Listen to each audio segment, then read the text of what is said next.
안녕하세요. 저널리즘 토크쇼 제입니다. 오늘은 조두순 출소 100일을 앞두고 쏟아진 언론 보도 그리고 검찰의 기소로 새로운 국면을 맞은 이재용 삼성전자 부회장 관련 보도 살펴보겠습니다. 먼저 함께하실 분들 소개해드리죠. 비평 끝판왕 강유정 강남대 한영문화컨텐츠학과 교수입니다. 어서 오세요. 안녕하세요. 강유정입니다. 타협 없는 비평가 임재원 변호사입니다. 어서 오세요. 안녕하세요. 팟캐스트 황태자 최욱 씨 나왔습니다. 네, 반갑습니다. 예. 자, 그리고 오늘 특별한 손님 한 분 더 모셨습니다. 이분의 레이더에 한 번 걸리면 정말 끝까지 팝니다. 예, 악마 기자, 주진우 기자, 어서 오세요. 안녕하십니까, 주진우입니다. 네. 예. 그 대한민국 1등 신문에서 주진우와 최욱이 지상파 시사 프로그램 좌지우지한다는 정말 민망한 표현을 썼던데 말이 좀 안 돼요. 이렇게 만나니까 마치 정상회담 하는 느낌이네요. 그렇습니까? 네. 그렇게 반갑지는 않습니다. 아, 그래요? 네. 오늘 그 이재용 부회장 관련한 네. 주제를 준비했는데 네. 끝까지 오늘 한번 좀 파봅니까? 제가 삼성 분야는 20년 동안 누구보다 열심히 했습니다. 삼성 전문 기자로 제가 열심히 활동한 만큼 잘해보겠습니다. 네, 기대 한번 해보겠습니다. 네. 자, 그럼 본격적인 비평 시작하겠습니다. 이 방송은 KBS 1TV, 마이케 웨이브, 유튜브, 페이스북을 통해서도 만나실 수 있습니다.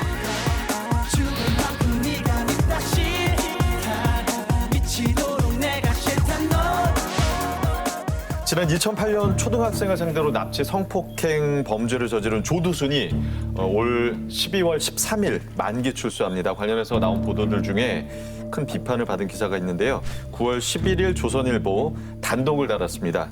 조두순이 돌아간다는 안산집 1km 떨어진 곳에 피해 아동이 살고 있다라는 기사인데요. 당일 그 네이버 많이 본 뉴스 사회면 3위를 기록하기도 했습니다. 우리 지난 방송에서 장마당에 섰다라는 표현이 등장했잖아요. 장이 서기를 기다리는 풍경입니다. 그러니까 출소일을 장날로 정해놓고 자, 며칠 남았습니다, 며칠 남았습니다라고 보도를 하고 있는데 그런 그 보도들이 의미가 있어야 되잖아요.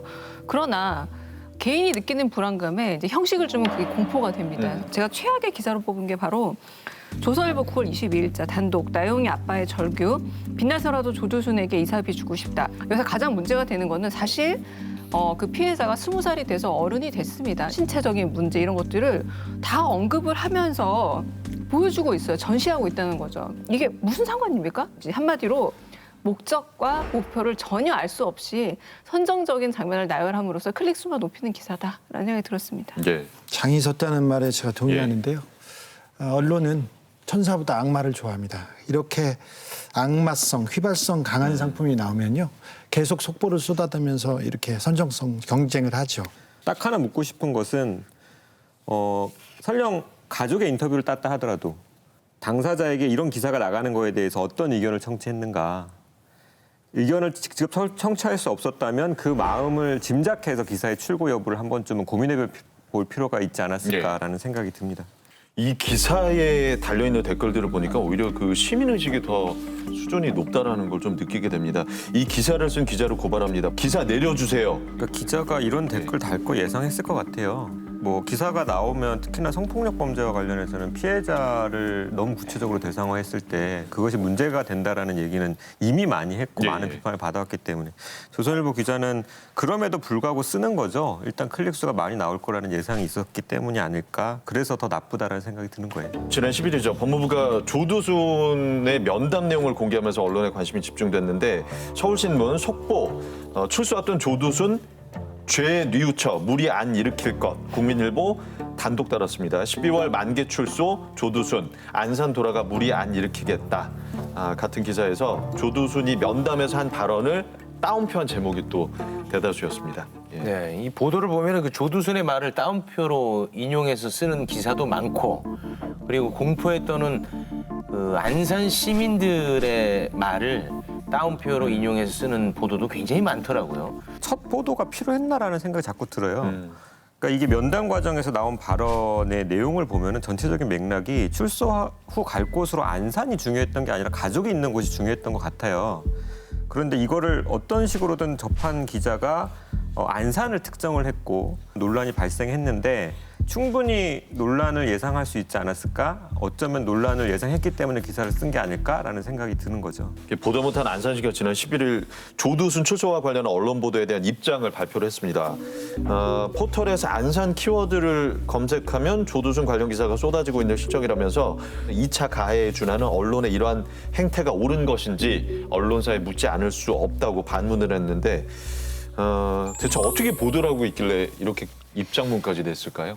중앙일보 9월 17일자 기사를 보면 출소를 앞두고 주소지인 안산으로 돌아간다는 소식, 이것으로부터 조두순이 살 집이 특정이 되고 거기는 곧 조두순 씨 아내가 산다는 소문이 파다한 어느 아파트로 또 특정이 돼요. 그러면서 그 반경 1km 안에 어린이 시설이 밀집해 있다.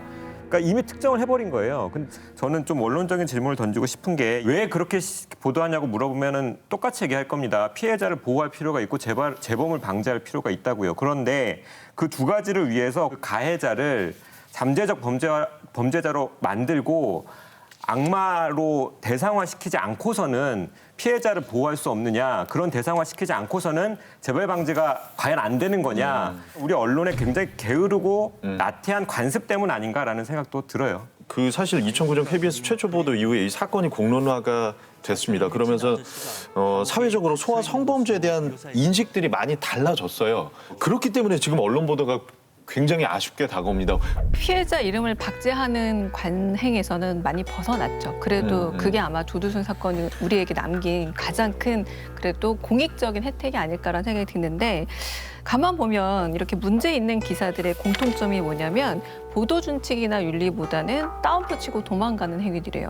제가 피해자가 중학교, 고등학교 시절까지 좀 가깝게 지냈어요. 짬뽕도 먹고 햄버거도 먹고 그랬는데 이 친구의 공포에 대해서 짐작도 못하는 사람들이 갑자기 피해자 편에서 피해자를 팔고 또 가해자를 팔고 있습니다. 피해자가 뉴스를 볼까 봐 굉장히 겁이 나요. 네.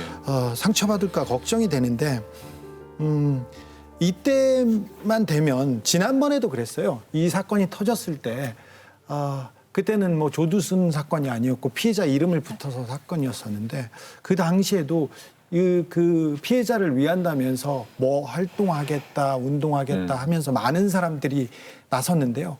정작 이 화제가 사라지자마자 다 없어졌어요. 네. 자, 조두순의 출소가 임박할수록 여론의 관심이 아마 더 집중될 것 같습니다. 어떤 보도들이 최소한 이 정도는 좀 나와야 된다. 이거는 좀 하지 말자. 예, 한마디씩 좀 해주신다면요. 일단 피해자에 대한 신상에 대한 보도는 절대 안 했으면 합니다. 흥미 위주 보도는 지양해야 될 것 같습니다. 그리고 가해자에 대한 악마화 이것도 너무 지나칩니다. 이거 바람직하지 않다고 봅니다. 조두순 사건 이후에 어떤 변화가 있었고 또 뭐가 필요한지를 긴 호흡으로 분석하는 기사가 있더라고요. 이번에 그 SBS 데이터 저널리즘 팀이 낸 기획 기사를 보면 아동 청소년 대상 성범죄 사건들을 이제 분석을 하고 있어요. 그리고 최근에 이것 조금 결은 다르지만 오마이뉴스도 그 코치 봐준 그 판결이라는 기획 기사를 연재하면서 이건 이제 스포츠계 폭력 성폭력 문제를 관련 판결문 163건을 분석해서 다루고 있는데 이런 시도도 계속 하고는 있으나 한쪽에서 또 계속 장사를 하는 바람에 우리나라 언론 전체가 좀 욕을 먹는 게 아닌가라는 생각이 들어요. 아니 뭐 그 장사하지 말자 뭐 이런 네. 얘기가 많이 나오니까 그러면 저는 이런 불량 상품 소비하지 않겠습니다. 알겠습니다. 팀 마부작침이 조두순 이후 12년 우리는 나아갔나 물러났나라는 물음을 던졌는데 자, 이 물음에 답을 제시하는 보도를 앞으로 많이 볼 수 있길 좀 기대해 보겠습니다.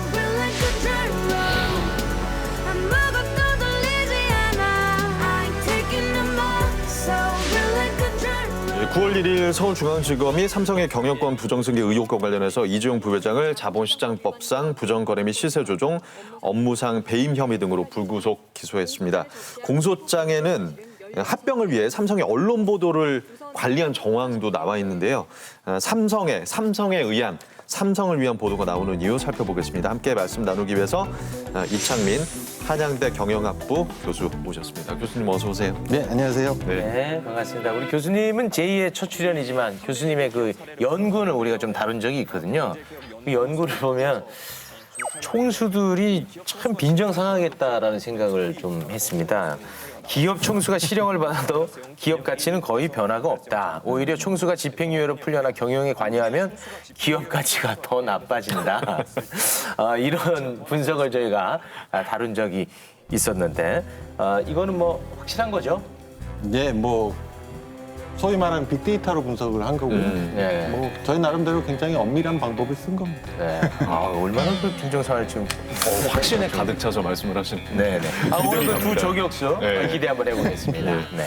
자, 먼저 지난 10일 오마이뉴스가 단독으로 검찰의 공소장 전문을 공개한 것에 대해서 먼저 좀 얘기를 해봐야 될 것 같습니다. 오마이뉴스 담당 기자의 얘기를 듣고 논의를 좀 이어가 보도록 하겠습니다.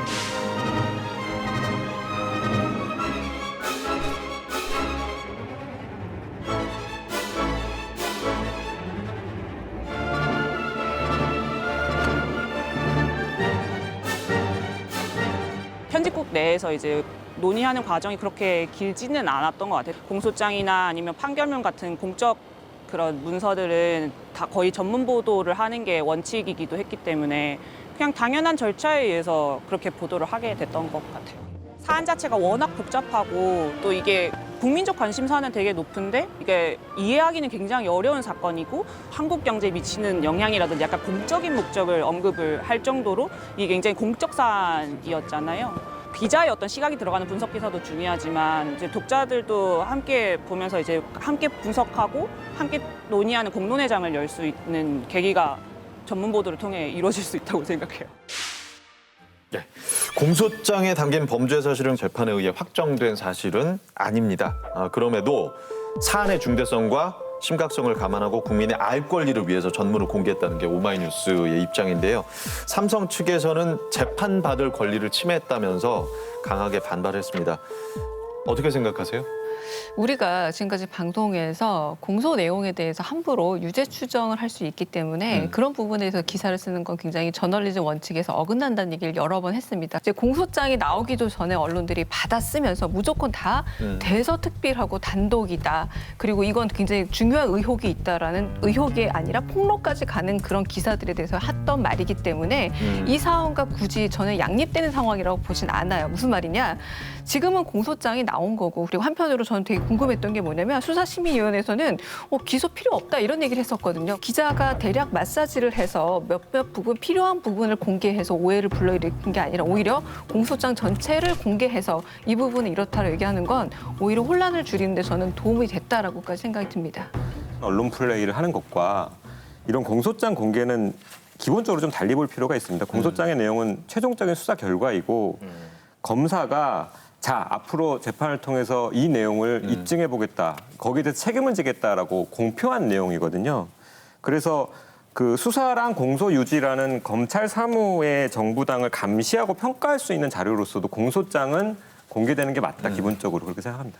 아니 근데 지금 뭐 검찰의 공소장을 보도할지 말지를 두고 철학적 고민들을 하고 계시는데 그렇게 고생할 필요 없어요.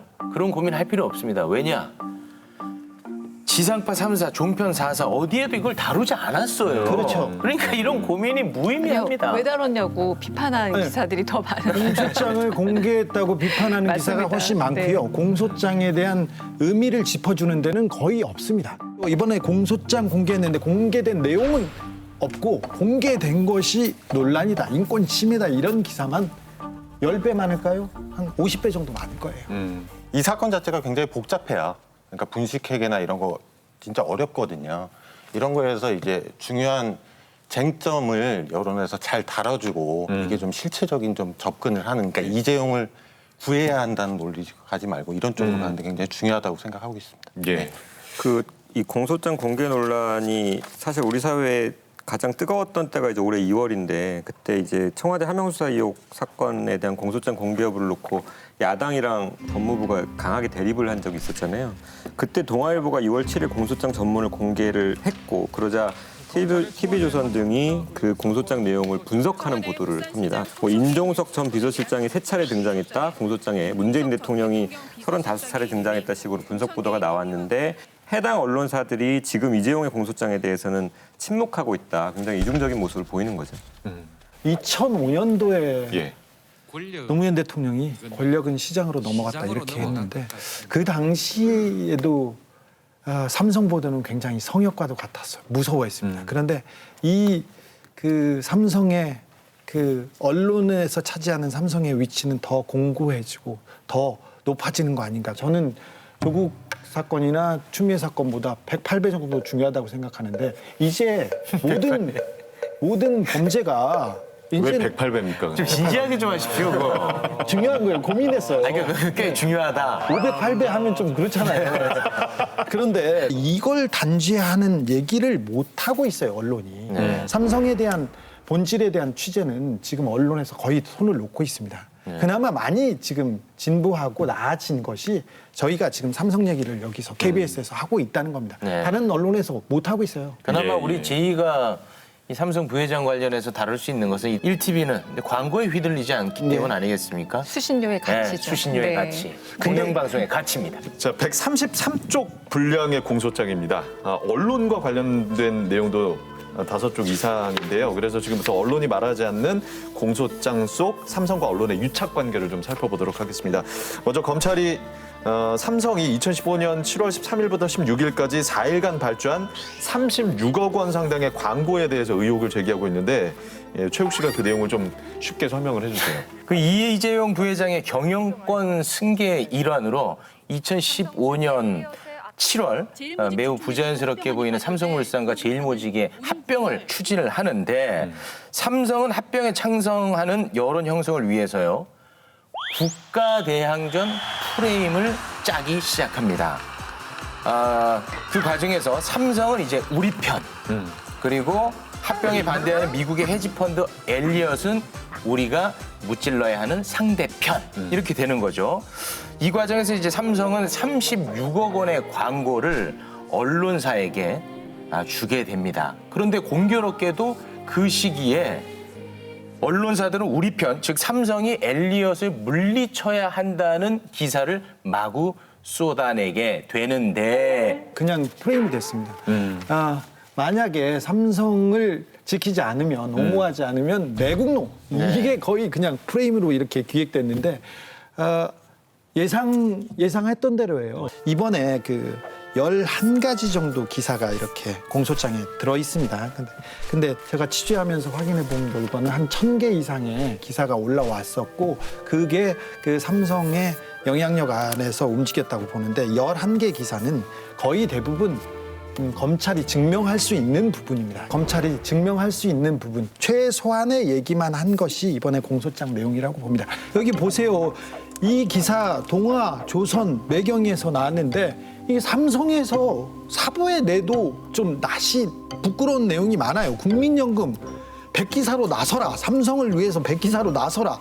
국민연금이 삼성물산 밀어주는 거는 당연한 선택이다. 이게 기사예요. 삼성에서 주장이 아니라 삼성에서 이렇게 주장했습니다. 또 쓰기 어려운 내용을 언론에서 자기네들이 앞다퉈서 총대를 메고 앞에 나섰습니다. 이거 부끄러워요. 이걸 기사라고 말하는 자체도 그렇습니다. 네, 이 11개 기사가요. 생각보다 기승전결이 있습니다. 대기업 특혜 논란에 포이즌필 자동 열건 번번이 무산이라고 아주 약하게 시작하고 있지만 중간쯤 가면은 갑자기 엘리엇이라는 이름이 등장하기 시작합니다. 그러면서 악마화를 통해서 이 일종의 손해와 이익에 대한 냉정한 경제적 이익에 대한 어떤 팩트 분석 기사가 아니라 악마화를 통한 분노 기사 내지는 내중에 애국주의적인 기사로 바뀌게 되는데 매경에 7월 13일자 국민연금 삼성물산 합병 찬성 당연한 선택이다로 결론까지 가고 있는 거죠. 생각보다 굉장히 치밀한 작전을 통해서 언론의 기승전결을 짜서 의문을 제기하고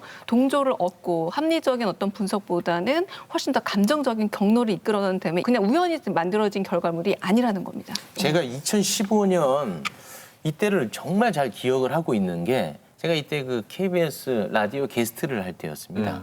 이 여론전이 얼마나 무섭냐면 제가 이 건을 실제로 스포츠를 보듯이 우리 한국 삼성이 질까 봐 너무너무 조마조마하면서 삼성을 응원했던 기억이 분명히 있습니다. 그리고 제가 제 기억으로 당시 삼성물산 홈페이지에 태극기가 걸렸거든요.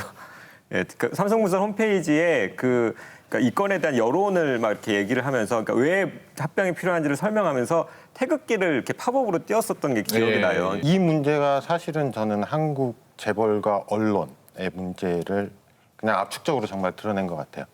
그러니까 일단은 삼성물산, 제일모 두 개의 회사가 그냥 서로 합치는 건데 사실은 그러면 상식적으로 생각할 때는 합쳐서 뭐가 좋으냐가 내용이 돼야 되잖아요. 있어야 되는데. 네. 재밌는 게 시너지 효과라는 키워드는 거의 없고 예. 뭐 투기자본, 기업사냥꾼, 먹튀, 벌처펀드 그 시너지가 뭐에 대해서는 제가 되게 많이 찾아봤었거든요. 설득력 있는 기사가 하나도 없었어요, 정말. 여담인데 제가 그래서 그때 기자분한테 전화 통화 제법 받았었거든요. 근데 제가 이거 그래서 먹튀 아니다, 투기자본 아니다. 제가 설명을 한 30분 정도 해드려요. 그러면 그 기사는 전혀 쓰지 않으세요. 이철민 교수는 안 무섭지만 삼성은 무서우니까요. 아니 그렇게 설명을 해 주시면은 기자들은 뭐라고 합니까? 이해가 됐다 그러고 끊으세요. 그리고 안 쓰세요. 저는 이 11개의 기사에 대해서 제가 개인적으로 가장 큰 불만은 적대적 M&A를 외치시려면 한국에서 적대적 M&A가 실제로 일어나는가 정도는 체크를 하시는 게 전 기본이라고 보거든요. 우리나라에서 적대적으로 M&A를 당한 진짜 와가지고 기업 사냥꾼한테 당한 케이스가 예. 0.006%예요. 그래도 그리고 그건 2000년대 초반은 0.07%입니다. 네. 어떻게 사실- 보면 적은 지분으로 경영권을 가지려는 게 실제 기업 사냥꾼 아닙니까? 재벌들이 그렇죠. 네. 오너들이 그렇죠. 전 질문만 한 거고 답은 거기서 나온 겁니다. 그 재판에 가서 이제 이재용 부회장이 실제로 여기에 개입을 했느냐 안 했느냐가 가장 중요할 텐데 저는 이번 공소장 공개의 의미가 또 하나 제가 보고 있는 거는 워렌 버핏 얘기거든요. 지배권 유지를 위해서 일종의 이명 계약을 맺자는 제안을 했다는 거거든요. 워렌 버핏한테. 예, 예. 그러니까 그게 이재용 부회장이 전혀 몰랐다라고 지금껏 주장하고 있는 삼성 측의 입장과 전혀 달리 네. 이재용 부회장이 자신의 경영권 승계에 대한 어떤 그래서 작업 과정을 직접 움직였다는 알고 거죠. 있었다. 아니 그걸 직접 움직인 거죠. 네, 왜냐하면 그렇죠. 검찰 공소장에 네. 보면 워렌 버핏을 만나러 이재용 회장이 미국으로 맞습니다. 네. 갔거든요. 네, 네. 그래서 이런 부분들이 굉장히 중요한 것 같습니다. 왜 언론에서 워렌 버핏을 인터뷰를 안 하시는지 모르겠어요. 그 삼성으로부터 광고를 받은 후에 호의 보도를 했다고 공소장에 적시된 4개 매체가 있죠. 동아, 조선, 중앙, 매일경제 측이 지금까지 공식적인 입장을 내놓지는 않았는데요. 4개 매체를 대상으로 저희 제작진이 공소장에 대한 입장을 물었는데 답변을 듣진 못했습니다. 공소장에 그 적시된 내용 말고 사실 재판을 통해서 확인된 사실들도 있지 않나요? 삼성이 노조와의 공작을 하면서도 언론을 동원한 사실이 드러납니다. 가령 2011년 7월에 이런 언론 기사들이 나옵니다. 대기업 직원 조모 씨의 형사 입건 소식을 알려요. 이게 참 이상한 기사예요. 네. 대기업 임원도 아니고 직원이고요. 형사 입건이에요. 그 기사 내용을 보면 이게 막 우리 사회가 전체적으로 알아야 할 어떤 중대한 범죄도 아니고 대포차 운전하다 걸렸다라는 거거든요. 판결문에는 그런 기사를 낸 게 삼성의 전략이었다고 그러니까 명시가 됩니다. 왜냐하면 그 조모 씨라는 분이 에버랜드에서 노조 설립을 주도했던 분이고 이런 기사가 나와야 삼성의 명예를 실추시켰다고 징계 해고를 할 수가 있고 또 이런 기사가 나와야 그 노조가 문제가 있는 인사를 막기 위해서 만든 일종의 방탄 노조다라는 논리가 가능한 거거든요. 2013년에 삼성전자 서비스센터 노동자들에 대해서도 근로환경이 너무 열악해서 노조를 만들기 시작했는데 언론에서는 노조의 무리한 요구 때문에 센터가 문을 닫기 시작했다라는 기사들이 나오죠. 이 또한 삼성의 전략이었다는 게 판결문에 적시가 됩니다. 삼성은 그런 전략을 짰던 거고 언론은 그런 전략에 동원됐던 거죠. 그래서 저는 사실 이런 행태를 관리의 삼성이다 그래서 관리라는 말을 쓰는 거 되게 미화하는 거다. 이것은 그냥 폭력이고 범죄다라고 보는 게 맞다고 봅니다. 자, 그동안의 재판을 통해서 그리고 이번 검찰의 기소를 통해서 많은 언론이 삼성의 여론전에 동원됐다는 내용이 나오긴 했지만 지금껏 뭐 입장을 밝힌 언론사는 없었습니다. 구체적으로. 침묵이 능사는 아닐 것 같은데 뭐라도 좀 입장을 밝혀야 되지 않겠습니까? 아니요, 좀 부끄럽잖아요. 그래서 불리한 얘기는 입 닫고 넘어간다. 이게 전략인 것 같습니다. 이들이 왜 침묵하는지 이유를 묻는 것보다는 그 침묵을 우리가 어떻게 받아들여야 되느냐가 사실 더 중요한 것 같아요. 그래서 뭐라는 의미다 이거는. 내가 뭘 잘못했냐. 앞으로도 계속 그렇게 할 거다. 문제 없는 거니까. 이런 메시지로 우리는 받아들여야 된다고 생각을 하고 그래서 우리가 좀 더 단호해질 필요가 있다라는 생각이 들어요. 적어도 삼성 관련된 사안에 대해서만큼은 우리가 관련 기자들, 관련 언론사에 대해서는 거리를 두고 좀 볼 필요가 있다라는 생각을 합니다. 네. 검찰의 공소장까지 공개된 이 마당에 언론이 억울함을 표하든 아니면 사과를 하든 이 입장을 내는 것조차 이렇게 어렵다는 거 삼성이 도대체 어떤 존재길래 그거를 여실히 우리가 느낄 수 있는 주진우 기자의 경험담이 있습니다. 함께 들어보시죠. 제가 삼성에 관해서는 약간 비판적인 기사를 썼는데 그런 사람이 없었나 봐요. 기자 중에. 시사저널에 다니고 시절? 있었습니다. 그때 네. 제가 그래서 이권희 회장에 대한 기사를 쓰자 삼성에서 전방위적인 압박이 들어왔습니다. 그런데 우리 회사 태도가 더 놀랐어요. 삼성보다 더 삼성 편을 들면서 못 나가게 하는 거예요. 그리고 나서는 그 삼성에 관한 다른 기사를 문제 삼아서 기사를 아예 시사저널 판에서 그냥 빼내버립니다. 아예 기사를 빼내고 광고를 대체해요. 이게 경영이고 이게 세상 사는 법이다. 그러면서 저한테 뭐라고 하면 네가 아무리 삼성에 대해서 얘기를 하더라도 세상은 바뀌지 않아. 얘기하도 아니 바뀌어요 얘기했더니 그래 바뀌지 않아. 아니 바뀐다니까요. 그랬더니 안 바뀌어. 그래도 해야죠. 기자인데 봤는데 그래서 했는데 결국은 시사저널 기자들이 다 쫓겨났고요. 직권 투쟁을 하다가 그리고는 그리고 나가서 새로 만든 회사가 시사인입니다. 근데 이 비슷한 사례가 공소장에 고스란히 담겨 있습니다. 2015년 그 합병 관련 기사를 삼성이 일일이 이 검열을 했나 봐요. 예, 예. 그러다가 눈에 확 들어오는 언론사가 있었으니 그 언론사가 무까지 메트로였습니다. 거기에서 이제 삼성 합병에 대한 비판 기사를 쓴 것을 이제 포착을 하고 편집국장을 해고하지 않으면 광고 협찬을 하지 않겠다. 이렇게 압박을 가했다고 합니다. 당시에 그 문제가 됐던 그 기사를 공소장에 남겨놨는데요. 2015년 6월 8일 최지성 재계회 재발목. 참고로 최지성은 삼성 미전실 실장입니다. 그 당시에 저 기사가 조금 유명했냐고요? 그 반향이 컸냐고요? 그렇진 않았어요. 전혀 안 그랬는데. 그러니까 처음 보시는 분들도 아마 네, 계실 것 같아요. 메트로가 그 언론사로서 언론계 영향력을 가지고 있는 건 아닌데 삼성이 보기에 야 쟤네들 까분다고 생각했겠죠. 그리고는 야 저런 애들은 밟아야 돼 그러면서 응징하기 시작합니다. 그건 보였어요.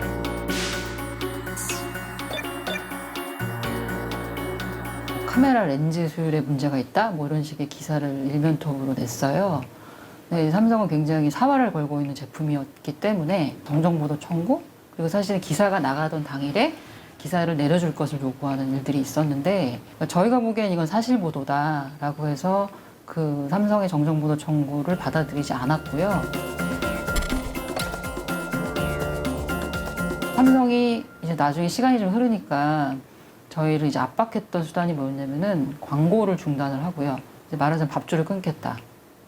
그리고 삼성전자 사업장에서 보고 있던 전자신문 유료 부스들을 끊고 근데 결과적으로는 6개월 정도 지난 시점에서 삼성이 줄기차게 요구를 했었던 정정보도문 비슷한 것을 저희 신문에 이제 게재를 하면서 사실상은 이제 항복의 수순을 밟게 되는 그런 사건이었습니다.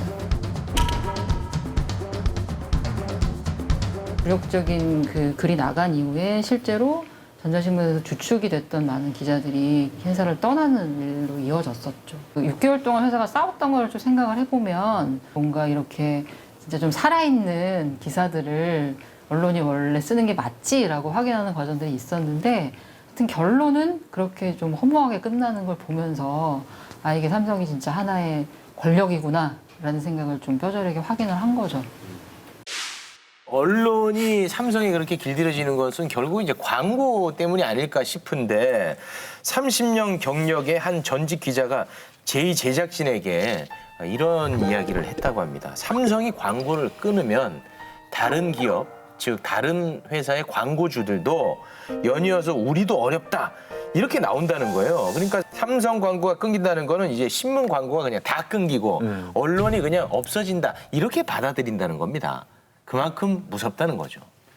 그러니까 이게 공소장에도 비슷한 얘기가 실려 있어요. 뭐라고 되어 있냐면 매출액 일부를 대기업들의 광고 수입에 의존하는 신문 산업의 재무 구조, 그 광고 수입에 삼성그룹이 차지하는 비중이 크고 다른 기업들이 광고비를 책정함에 있어 삼성그룹의 광고비를 일응의 기준으로 삼는 현실. 그래서 기사 내용이 삼성의 우호적인지 아닌지에 따라서 광고비 책정 여부 및 규모를 달리하여 신문사 소속 임직원의 인사까지도 좌우할 수 있는 삼성그룹의 영향력이라는 표현이 등장을 하고 있거든요. 결국은 기자 위에 사주가 있더라고요. 근데 사주 위에 또 이제 대기업, 특히 삼성이 있는 겁니다. 삼성에 대한 권력 감시를 전혀 하지 못하는 언론이라는 것을 지금 사실 저희도 동의하고 있고 모든 언론 소비자분들이 다 동의하고 있는 상황이라는 거예요. 삼성 입장에서는 통상적으로 기업들이 하는 행위가 아니냐 이렇게 좀 해명을 할 수도 있을 것 같은데 어떻게 보세요? 아니, 좋은 질문이세요. 좋은 질문이신데 포인트는 뭐냐면 광고비를 쓸 수 있죠. 광고비를 쓰는데 어떻게 쓰느냐가 중요한 거거든요. 그러니까 지금 삼성의 문제도 그렇고 다른 재벌에도 문제도 그렇고 주주의 이익을 위해서 광고를 하고 언론을 통제하는 게 아니잖아요. 그게 포인트거든요. 삼성하고 이재용은 반드시 구분을 해야 됩니다. 그러니까 재벌을 연구하는 저는 연구자로서의 삼성의 기준 효과라는 것들이 굉장히 한국 사회에 많은 영향력을 끼친다는 게 총수들이 불법을 많이 저지르잖아요. 근데 굉장히 다양한 방법을 개발을 합니다. 그게 어떻게 내려오냐면 삼성이나 맨 위에서 먼저 개발을 하면 그게 중소재벌로 내려가고 그다음에 이제 규제 약간 사각지대에 있는 더 작은 재벌로 내려가고 그런 사회에 부정적인 효과도 있다는 것도 본인들이 스스로 좀 자각을 하셔야 돼요. 왜냐하면 일종의 범죄의 방법을 사회에 전파하는 거거든요. 자, 저널리즘 토크쇼 제2에서는 지금까지 살펴본 언론 관리 정황에 대해서 삼성의 입장을 물었습니다. 삼성 측이 광고를 매개로 우호적 기사를 유도하거나 부당한 기고를 요청한 사실이 없다. 재판에서 진위가 가려질 것이다. 피고인들이 공정한 재판을 받을 수 있도록 해달라고 답변을 해왔습니다. 삼성물산 제일모직 합병 문제가 새롭게 의혹의 중심에 서 있죠. 그 가운데 최근에 언론 보도는 어떨지 좀 살펴보도록 하겠습니다. 자, 지난 4월 화제가 됐던 파이낸셜 뉴스의 기사가 있었습니다. 병들었던 하천에 수달이 돌아왔다. 13년간 삼성의 오산천 살리기에 이어서 얼어붙은 추석 경기 삼성 구원투수로 등판. 삼성전자 14년째 전국 기능 경기대회 후원하는 까닭은 알츠하이머 정복 그날까지 삼성 미래 기술 육성에 7,700억 원 투입 같은 기사들이 나왔습니다. 삼성 효과, 삼성의 사회 공헌을 조명하는 기사가 쏟아져 나왔거든요. 네. 예. 우리가 그 의료진 덕분에 챌린지 하지 않았습니까? 근데 언론들은 그동안에 삼성 덕분에 챌린지를 계속 해온 거 아닌가. 그 말이 결코 과장이 아닌 게 헤드라인만 봐도 쓰여진 단어가 거의 그런 식입니다. 이재용의 약속, 이재용의 기술 보급, 이재용의 동행, 이재용의 승부수. 이게 결국 다 이재용 덕분에라고 외치고 있는 것이 아닌가 싶네요. 저는 영화 기생충이 떠올랐어요. 그 지하에 살면서 사장님 리스펙 이러는 장면이 등장하거든요. 네네. 그래서 머리에 피가 나도록 네네. 앞길을 밝혀줍니다. 그래서 깜빡깜빡. 근데 더 중요한 건 사장님은 누가 불을 켜주는지조차 관심도 없어요. 그냥 센서 등기겠거니 하는 장면인데 거의 여기서 리스펙 하고 있는 상황이죠. 뭐 어떤 순간이든 리스펙을 하는 게 마치 언론의 의무인 것처럼 얘기를 하고 있는데 이렇게 살신성인에 가까울 정도로 엄밀히 말하면 이재용 부회장이라는 사주의 이미지를 높여주는데 거의 아부와 교태 수준으로까지 이렇게 기사를 쓴다라는 건 언론이 감시해야 될 대상으로서의 어떤 거리 감각이 전혀 없고 정말 존경감을 표현한다면 기사 쓸 필요 없죠. 그냥 그렇게 존경에 대한 다른 뭐 수필을 쓴다던가 에세이를 쓴다던가 다른 방식을 연구해야 되지 언론 지면은 안 된다는 겁니다. 최근에 이재용 부회장이 삼성 사업장을 찾은 사진이 정말 많이 기사화가 되고 있거든요. 저는 이거 올해 말 내년 초까지 계속해서 언론이 이런 기조로 갈 거라고 봐요. 지금 이재용 부회장과 삼성 언론을 이해하시려면 재판을 생각을 하시면 딱 돼요. 왜냐하면 재판에서 지금 이제 어차피 집행유예를 받는 게 가장 큰 목적이고요. 근데 이제 가장 재판부에 설득력 있다고 보는 건 이재용이 없으면 삼성이 흔들리고 삼성이 흔들리면 경제가 흔들린다. 이 논리밖에 지금 없어요. 이제 근데 문제는 결정적으로 뭐냐면 이재용 부회장이 굉장히 은둔형이었잖아요. 그리고 자기가 직접 한 사업이 2000년대 초반에 이삼성인가? 아무도 기억 못하는 그 그 사업 하나 있고 그다음에 자기가 말 실수도 했어요. 회장님이 저를 결제 라인에 끼워주신 적이 없다. 그런데 이제 리더십을 부각을 시켜야 돼요. 그러니까 난감한 거죠. 그러니까 이제 뭐 계속해서 저는 이런 기사들이 생산에 나올 거라고 봅니다. 그 외국의 유명한 기업인들 가령 뭐 스티븐 잡스나 빌 게이츠 같은 그런 사람들에 비해서 우리나라 재벌 총수들은 대중들 앞에서 말하는 모습을 잘 안 보여주죠. 그래서 그들의 능력을 우리가 가늠할 수 있는 자료나 잣대는 사실 없습니다. 그런데 이재용 부회장 같은 경우에는 의도치 않게 말을 많이 하게 됐어요. 언제냐면 청문회 때 그랬죠. 국정농단 청문회 때. 뭐든 다 모른다 그러고 자기는 관여한 바 없다 그러고 마치 누군가가 써준 얘기 원고를 그냥 읽는 듯한 그러고 나서 불과 얼마 뒤에 이제 줄줄이 이재용 개인의 형사 사건이 그러니까 문제시가 된 거죠. 삼성 입장에서 이재용 살리기 위해서 할 수 있는 거라고는 그거 없으면 기업이 무너진다. 그거 없으면 심지어 국가도 위험하다라는 이야기를 계속 해야 되기 때문에 이재용 개인의 능력을 계속 좀 부각하는 데 좀 혈안이 된 게 아닌가라는 생각이 들어요. 예. 제 생각인데요. 제 생각인데 삼성 이재용 부회장 보도를 보면요. 북한 보도하고 비슷하다는 생각이 들어요. 생일날도 쪼그려 앉으셨다. 그리고 어디 이재용 등에 땀이 흠뻑 젖으셨다. 이 보도 이게 뭐 그래서 생일날 어디 가면은 그래서요. 그래서 어쩌라고요. 이런 보도만 계속 나오는데 저는 좀 너무 안타까워요. 막 웃음이 나다가 안타까운데 또 이런 기사도 나왔는데 삼성전자 김현석 사장이라는 사람이 어떤 인터뷰를 했냐면요. 자, 코로나 시대에는 이재용이 리더십이 필요하다면서 뭐라고 하냐면 전문 경영인은 불확실한 시대를 극복할 수 없습니다. 이렇게 합니다. 전문 경영인이. 권오현이라는 그 반도체 신화를 이끌었다는 사람도 어려운 시기일 때일수록 전문 경영인보다 최고 경영자, 세습 경영자만 오직 필요하다. 그 리더십이 필요하다는 얘기를 해요. 근데 그 얘기를 전 언론이 받았습니다. 전 언론이. 그렇게 대서특필합니다. 그러면 미국은 망했게요. 네? 미국의 IT 기업은 그럼 뭐 어쩌란 말이에요. 코로나 시대에 다 망하라는 얘기인가요? 이걸 우리 언론이 지금 찬양 일색에 보도를 하고 있습니다. 마치 북한의 세습을 이렇게 찬양하는 북한 매체하고 비슷하다는 생각을 저는 가져봅니다. 저는. 이재용 부회장이 재판을 앞둔 상황에서 나온 보도들의 이름을 붙여보면 이 도미노 저널리즘이 아닌가 싶습니다. 이재용이 무너지면 삼성이 무너지고 삼성이 무너지면 대한민국이 무너진다. 뭐 이런 식의 기사가 계속 쏟아지고 있지 않습니까? 요거를 학문적으로 이게 사실인지 아닌지 좀 짚어주세요. 어느 정도 좀 일리가 있다고 받아들이는 분들이 굉장히 많거든요. 뭐 일리가 없다고 보고요. 참 단호하시네. 이 얘기는 정말 뭐 한 3시간도 얘기를 할 수가 있는데 일단 이재용 부회장만 삼성의 큰 숲을 볼 수 있다. 이런 논리가 있죠. 그 논리는 보통 어떤 때 써야 되냐면요. 그 떡볶이집 있잖아요. 떡볶이집, 신당동 떡볶이집 고추장 비법 감추고 있다가 아들한테 가르쳐 주는 거예요. 그러니까 이건희 회장이 정말 삼성의 큰 숲에 대해서 자기 아들한테 가르쳐 줄 뭔가 비법을 숨기고 있었다면 얘기가 되죠. 근데 이게 무슨 삼성이 글로벌 상장 기업이고 지금 애플하고 싸우는 기업이고 그는 진짜 저는 황당한 논리라고 일단은 보고 있습니다. 그다음에 향후의 언론은 삼성에 대해서 기사를 쓸 때 이재용, 그다음에 미래, 그다음에 10년 이 키워드로 계속 갈 거예요. 왜냐하면 그거를 위해지 재판에 유리하고 그다음에 언론도 알거든요. 과거에 이재용 부회장이 그렇게 큰 실적은 없다. 그러니까 미래를 얘기해야 된다. 근데 이제 저희 분석에 보면 사실 2000년대 초반부터 재벌 회장들 재판 받으신 분들 그리고 실제로 감옥 갔다 오신 분들 굉장히 많습니다. 네. 근데 그 기간 동안에 보시면 우리나라 재벌들은 투자 열심히 잘하고 오히려 경제력 집중이 너무 심화돼서 문제입니다. 결국에는 오너 리스크는 실체하지 않는 겁니까? 이창민 교수님.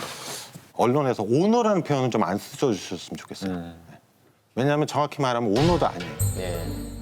왜냐하면 이재용 부회장 삼성전자 주식 몇 % 갖고 있는지 아세요? 이재용 부회장 2019년 말 기준으로 0.6%입니다. 그러면 이건희 회장까지 합치면 많을 것 같아요. 이건희 회장도 4몇 %세요. 둘이 합쳐서 5% 정도 되는 거예요. 그러니까 저희 재벌의 핵심은 오너가 아닌데 오너인 척 하면서 굉장히 큰 지배력을 행사하는 게 일단 핵심이에요. 언론이 삼성 친화적이라는 비판에 대해서 어떻게 생각하고 있을지 좀 궁금해서요. 실제로 삼성 취재를 담당했던 기자들의 고백을 좀 들어봤습니다.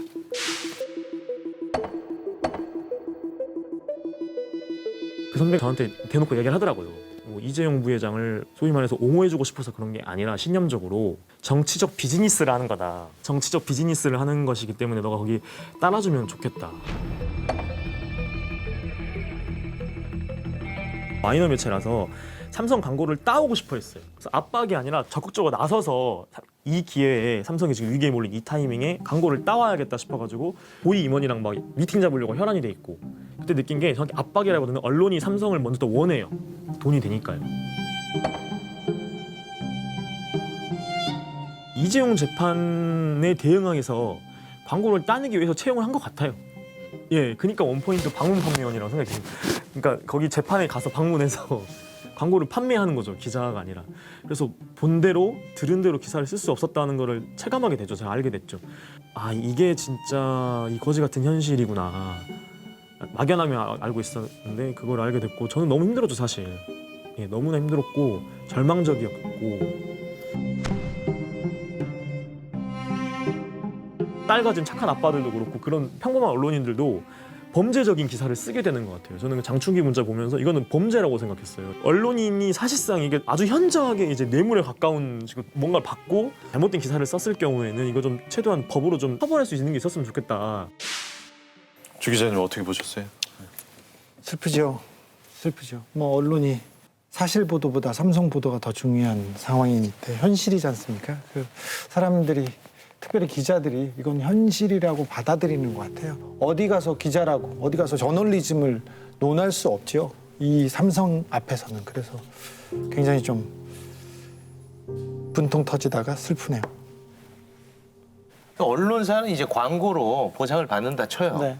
그러면은 그 일개 개인 네. 기자들은 어떤 혜택이 있는 겁니까? 인사 문제가 걸려 있어요. 사실 지금은 조금 덜할지는 모르지만 얼마 전까지 거대 언론사의 인사 삼성한테 청탁하지 않습니까? MBC 사장을 통해서 장충기 사장이 압력을 넣습니다. 저 어디로 보내라. 그리고 바로 들어주는 그런 예가 장충기 문자에 고스란히 남아있지 않습니까?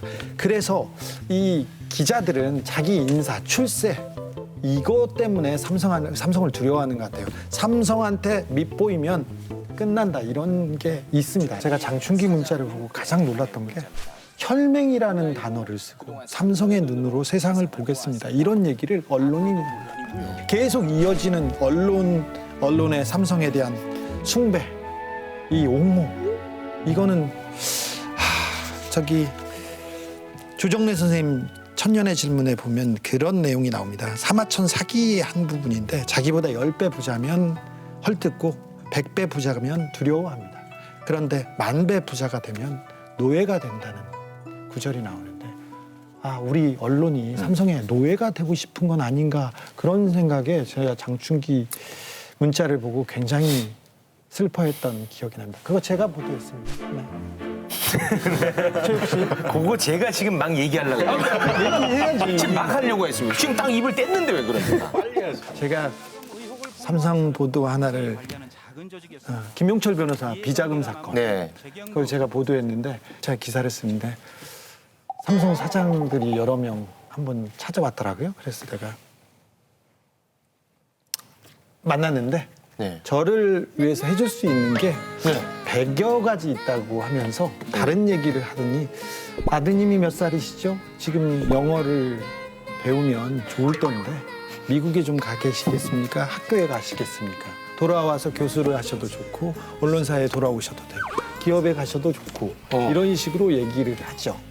손을 안 잡았습니까? 안 했지. 좀 아쉬워하시는 것 같은데? 아니요. 그때 네? 그럴 수 없죠. 우리가. 그럴 수 네. 없습니다. 지금 댓글이 올라오고 있는데요. 주진우 기자의 그 보상을 더 키우기 위해서 계속해서 저격하고 있다. 그런 것도 좀 마음에 있습니다. 네, 지금 올라오고 있습니다. 네, 그런데 네. 요새는 안 오더라고요. 아, 요즘 하나. 저는 기자들한테 정의감 이전에 자존감을 좀 주문하고 싶어요. 그러니까 언론 소비자들은 이미 세탁기 앞에 쪼그려 앉은 이재용의 사진을 싣고 땀에 흠뻑 젖은 이재용의 사진을 싣는 기사를 기사라고 보지 않습니다. 그들을 기자라고 보지 않고 그냥 삼성 홍보, 광고비 받고 삼성 홍보하는구나라고 생각을 하는데 안타까운 것은 기자들 스스로 그런 평가를 받는 것을 개의치 않는다는. 왜 스스로를 그렇게 무너뜨리냐라는 생각이 좀 들어요.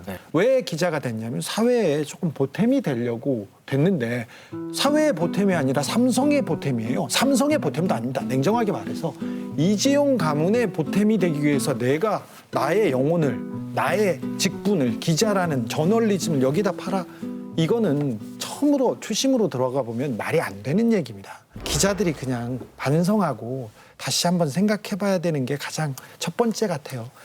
뾰족한 수 사실 없습니다. 그래서 저널리즘 토크쇼 이 자문단 중 한 분이 극약 처방을 제안을 했는데요. 이처럼 저널리즘의 공적 가치를 훼손한 언론사는 언론재단의 지원금 지원 대상에서 제외하는 방법을 검토해야 한다.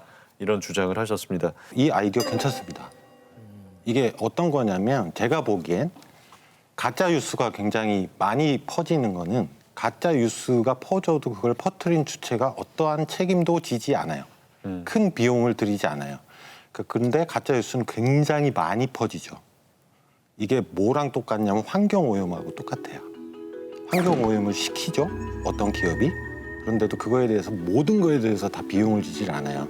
그러면 그때 어떻게 하냐면 그 기업한테 과징금을 때리거나 그거에 맞는 환경세를 부과하는 거거든요. 저는 그런 컨셉이라고 보고 저는 검토해야 된다고 생각을 합니다. 한국과 일본 신문의 프로모셔널 저널리즘 경향성 비교라는 이 논문에 뭐라고 나오냐면 광고 건수는 일본은 0.18건, 한국은 0.10건. 그러니까 일본에 훨씬 더 많은 대기업 광고가 실린다는 거, 일본 신문에. 그러나 호의 보도량을 따지면 일본이 0.11건, 한국은 0.19건. 무슨 말이냐면 광고는 더 적게 실리지만 훨씬 더 호의적인, 자발적인 호의 보도가 2배나 많다는 겁니다. 일본보다. 삼성의 광고가 디폴트 값이에요. 회사의 어떤 경영을 할 수 있는 최소 수준으로 삼성 광고 값을 넣고 시작하더라고요.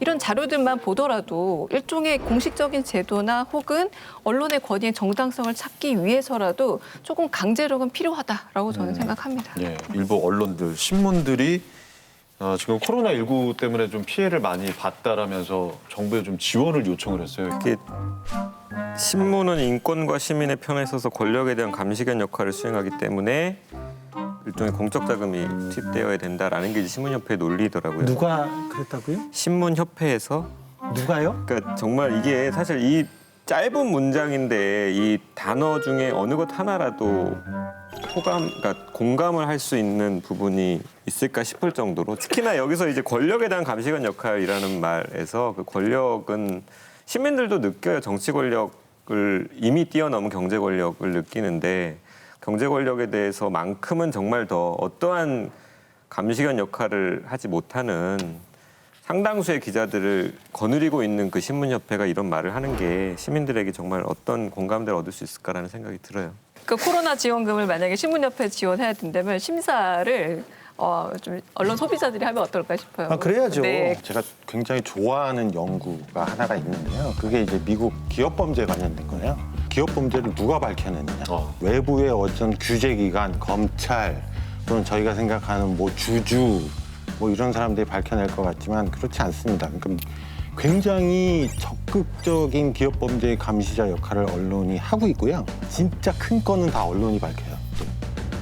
덩치가 큰 거. 그다음에 이제 그 후에 재밌는 현상은 뭐냐. 이게 결국은 미국과 한국의 차이를 불러오는 거라고 생각을 하는데 그다음에 그걸 밝힌 미국 기자들은 다 진급을 해요. 그래서 저희가 명성을 얻는 이펙트라고 그러거든요. 그다음에 내부 고발자들한테 미국 정부는 금전적 보상을 굉장히 많이 해주니까. 그런데 이제 우리나라는 그게 아니죠. 우리 같은 나라가 이제 언론이 제 역할을 하려면 주진우 기자님이 잘 되셨어야죠, 사실. 그 대표가 됐어야죠. 예. 괜찮습니다. 이거만 진짜 이야기야. 잘 되셨잖아요. 상당히 애매하네요. 잘 됐다고 얘기를 했죠. 나도 좀 애매해가지고. 자, 이재용 부회장의 불법 승계와 관련한 이번 재판을 앞두고 과거를 보지 말고 미래를 보자는 얘기를 또 많은 언론이 실어 나르고 있습니다. 이번 재판을 언론도 또 국민도 왜 주목을 해야 하는지 끝으로 한 말씀씩 좀 해주시죠.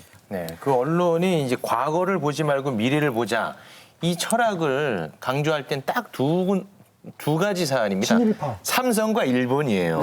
그때만 꼭 이거를 드러내고 예를 들어 한 정치인이 타겟이 되면 10년 전 자서전까지 다 텁니다.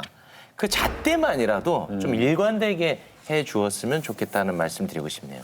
5월 6일 날 이재용 부회장이 대국민 사과 기자회견을 한 이후에 많은 언론이 이런 문장을 씁니다. 이 부회장은 대국민 사과를 통해 과거 잘못과 단절하는 뉴 삼성으로의 변신을 선언한 이후 경영 보폭을 넓혀가고 있다. 법과 원칙, 법과 사법 절차에 따라서 삼성이 정말 뉴 삼성으로 될 수 있는가라는 것을 가늠할 수 있고 판단할 수 있는 자리가 이 재판이 아닐까라고 생각이 들거든요. 또 한 가지는 조국 재판 지금 계속 되고 있는데 거기서 나오는 모든 주장 증거가 낱낱이 지금 중계가 되고 있잖아요. 한 10분의 1만큼이라도 좀 이 재판에 관심을 가졌으면 좋겠다라는 게 제 바람입니다. 제가 사회 공헌하라고 사회 기여하라고 얘기 안 합니다. 세금만 내면 삼성의 그림자도 쳐다보기도 싫습니다. 그런데 이걸 단죄하지 않으면 왜 세금을 내요? 앞으로 서울대 경영학과에서 이거 가르쳐야 돼요. 그래서 자 이제 과거와 단절할 시간이 왔어요. 이 재판에서 과거에 대한 사과와 반성하고 그리고 앞으로 나가야죠. 삼성 얼마나 중요한 기업입니까? 국가대표 기업입니다. 이번 기회를 잘 이용해 주셨으면 그래서 국민한테 돌아와 주셨으면 존경받을 수 있는 자리로 돌아와 주셨으면 하는 바람이 있습니다. 이재용 부회장님께 드리는 글이었습니다. 한 가지만 더 붙이면 언론에는 지금부터 굉장히 중요하거든요. 기업 범죄는 매우 어렵습니다.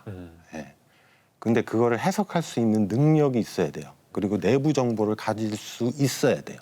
그러니까 그거를 언론이 할 수 있거든요. 그러니까 이번에 공소장이 나왔으니까 이런 실체적 진실에 접근하는데 언론이 조금 기여를, 그러니까 냉철하게 자꾸 투기 자본 이런 얘기 하지 마시고 흡혈귀 이런 얘기 하지 마시고 냉철하게 좀 접근을 해주셨으면 좋겠습니다. 워런 버핏 꼭 만나시고요. 네. 자, 오늘 함께해 주신 주진우 기자 그리고 이창민 교수님 두 분 고맙습니다. 이재용은 비록 1년가량이라도 감옥에 갔다 하지만 언론은 처벌받지 않았다. 이재용의 혐의만큼 무거운 언론의 혐의라는 기고문에 나오는 문장입니다. 저널리즘 토크쇼 저희 오늘 준비한 내용은 여기까지입니다. 이 방송 후 KBS 1TV, 마이케이 웨이브, 유튜브, 페이스북을 통해서도 만나실 수 있습니다. 언론개혁 끝까지 함께하겠습니다. 추석 연휴 다음 한 주는 쉬고요. 10월 11일 밤에 다시 찾아뵙도록 하겠습니다. 고맙습니다.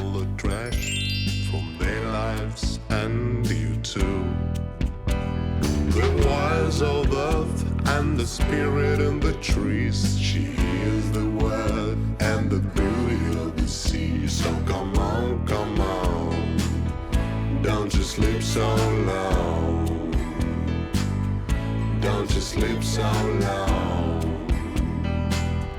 Don't you sleep so long. Don't you sleep so long. Don't you sleep so long. 3, 2,